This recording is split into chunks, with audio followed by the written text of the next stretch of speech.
Welcome to my channel guys. তো এখানে আমরা শুরু করছি আমার দাদার বিয়ের শপিং। তো আমরা সবাই শপিংয়ে গেছিলাম। তো সবাই শপিংয়ে গিয়ে প্রথমে আমরা একটা লেহেঙ্গা আর বেনারসির দোকানে চলে গেছিলাম, যেখানে আমার জন্য, আমার দুই ভাগ্নির জন্য, মানে দিদির মেয়ের জন্য শপিং লেহেঙ্গা কেনার জন্য, যেটা তিনজন একরকমই কিনেছিলাম। আর হ্যাঁ, অবশ্যই বৌদির জন্য বেনারসিটা কিনেছিলাম ওখানে গিয়েই। তো আমরা গেছিলাম, আমার দুই দিদি গেছিলো। হ্যাঁ, আর এখানে আমরা দেখতে পাচ্ছি যে আমরা কয়েকটা কানের মনে হয় কিছুই কিনিনি, যাই হোক ভুলে গেছিলাম, ভয়েস ওভারটা পরে দিচ্ছি। তো বিয়ে শপিং সেরে যখন বাড়িতে আসি, তো কিছু নিয়ম থাকে আমাদের বাঙালি মতে। তো বিয়ের যে বেনারসি আসলে উলু দিতে হয়, তো সেটাই দেওয়া হচ্ছে এখানে। সো আমাদের বাড়িতে কিছু শুভ কাজ হওয়ার আগে নারায়ণ পুজো দেওয়া হয়। তো দাদার বিয়ে উপলক্ষে তাই নারায়ণ পুজো দেওয়া হয়েছিল সেই দিনই। থাকে হলুদ কোটা, তারপর বৃদ্ধি, তো সেটা শুরু হয়ে গেছিলো পরের দিনই। তো আমরা সবাই মিলেই, আমার কাকি, জেঠি বা যারা যারা এসেছিলো সবাই মিলেই শুরু করে দিয়েছিল হলুদ কোটা আর বৃদ্ধি দাদার বিয়ের।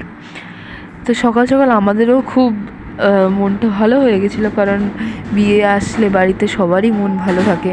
তো সবাই জানে যেরকম আনন্দ হবে, মজা হবে। তো তখন কোনোভাবেই ভয়েসটা দেওয়া হয়নি, কারণ জানোই বাড়িতে অনুষ্ঠান থাকলে সবার একটা না একটা কাজ থাকে। তো এখানে দাদা রয়েছে, দাদা আর আমার দাদার ছেলে আর এক মেজদার ছেলে। তো ওরা কি কথা বলছে একটু শুনো। আর এখান থেকে শুরু হলো আমাদের মেইন অনুষ্ঠান, সেটা হচ্ছে আমাদের রান্না করার আগেও আমাদের পুজো করতে হয়। তো বাঙালি বিয়ে বা যে কোনো কিছুই, যে কোনো অনুষ্ঠানে এর জন্য বলা হয় যে এত সুন্দর, কারণ প্রত্যেকটা জিনিসে করার আগেই তাকে পুজো করা হয় বা ওরশিপ করা হয়। এটাই হচ্ছে বাঙালির সবচেয়ে ভালো নিয়ম ও সবচেয়ে বড় নিয়ম, যার জন্য প্রত্যেকটা সবার কাছে বা বাইরের স্টেটের কাছেও আমাদের বাঙালির অনুষ্ঠানগুলো কিন্তু খুব স্পেশাল হয়, তারাও চায় এগুলোতে জয়েন হতে। তো এখানে আমার জেঠি যে কুমড়ো ফাটাচ্ছে, তো আমার এগুলো দেখে এখন খুব ভালো লাগছে, হয়তো এগুলো আর কোনোদিনও আসবে না। তো এখানে হচ্ছে একটা অনুষ্ঠান হয়, সেটা হচ্ছে বিয়ের দিন আগের রাত কি যেন, ঠিক আমার ঠিক মনে নেই, খুঁটি পোতা বলা হয় আই থিঙ্ক, বা এরকম কিছু একটা অনুষ্ঠান হয়। তো সেটার জন্যই প্রিপারেশন নেওয়া হচ্ছিলো সব পিসি জেঠি সবাই মিলে। এরপরে সবাই যাবে খুঁটি পোতার অনুষ্ঠানে। তো আমি মানে প্রত্যেকটা অনুষ্ঠানে ক্যামেরাম্যানের কাজ করেছি, পুরোটা অনুষ্ঠানেই দেখবে, সব কিছুরই মোটামুটি ক্লিপিংস নেওয়ার চেষ্টা করেছি। সব তো পুরোপুরি নেওয়া যায় না, তাও চেষ্টা করেছি যথেষ্ট নেওয়ার। তো দেখে নাও এখানে অনুষ্ঠানটা পুরোটা। তো এরপরে যা আছে, এরপরে দেখতে পাবে যে আমার হ্যালো গাইস, আমরা খুব টায়ার্ড। এটা হলো আমার দিদি, এইটা হলো আর এটা হলো বাচ্চা কাচ্চা। এখন আমরা খুব টায়ার্ড আছি, আবার পরে দেখা হবে, এর আগে দেখা হবে, দেখুন। তো টাটা। চলো আমরা সাথে সাথে যাই, আমরা ঘন্টা দিই করব, ভাই ঘন্টা দাও পিছে আসুন।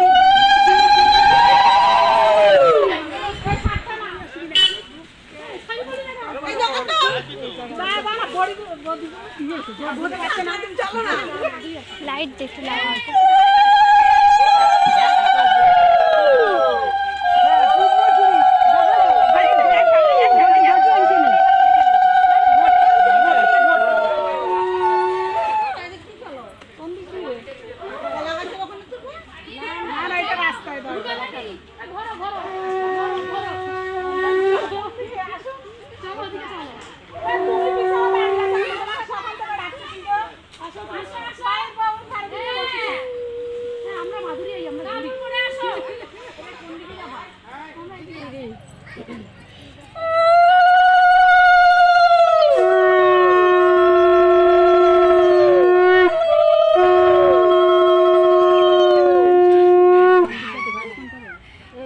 এটা ভালো ওঠে, যেমন দিতে ক্যাপচারে যেখানে হচ্ছে তাও আগেরটা দে তো, তোরটা ফোনটা দে।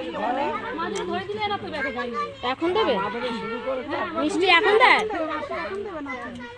মিষ্টি।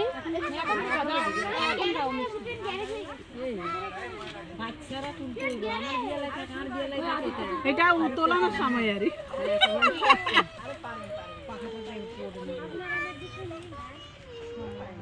আরে জলদি করো স্টপটা। হ্যাঁ হচ্ছে না তো, এইবার ওটা ওটা দেখো তোমাদের কলে টলে যদি আরে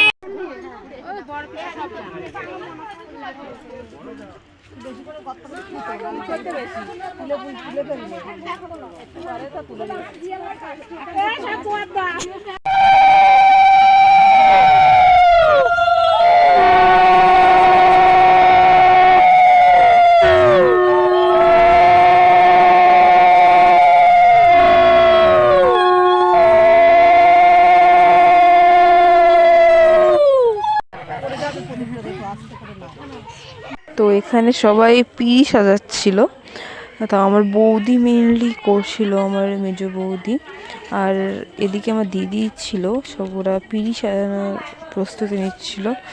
তো আমি একবার বলেছিলাম যে আমরা ড্রয়িং, সবাই বাচ্চারা মিলে ড্রয়িং করবো, বাট ওদের নাকি এটাতেই সুবিধা হবে। তারপর আমরাও ভেবে দেখলাম হ্যাঁ আমরা সবাই তো সময় পাই না ঠিকঠাক, তার থেকে ওরাই সাজিয়ে নিই। এখনকার দিনে তো এমনিও পিড়িটা দেখাই যায় যে আমাদের কিছু শিল্প দিয়ে মানে আঁকা হয়, মান্ডালা আর্ট করা হয় বা কোনো কলকা করা হয়। তো তো ওটা করার তো আর সময় হলো না, তার জন্য পিড়িটাকে এইভাবেই নর্মালি একটু র্যাপ করা হচ্ছে। তো দেখো একটু ভিডিও করতে মাসিটা নিয়ে কর।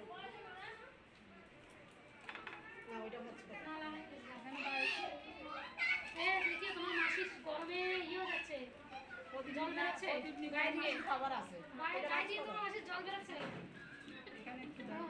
ফ্যান চালানি বা উত্তর লাগবে না, এতে এসি আছে ঘরে। আমি এসি আসি বলে তুমি আমার গরম তোমার লাগছে না, গরম লাগবে না।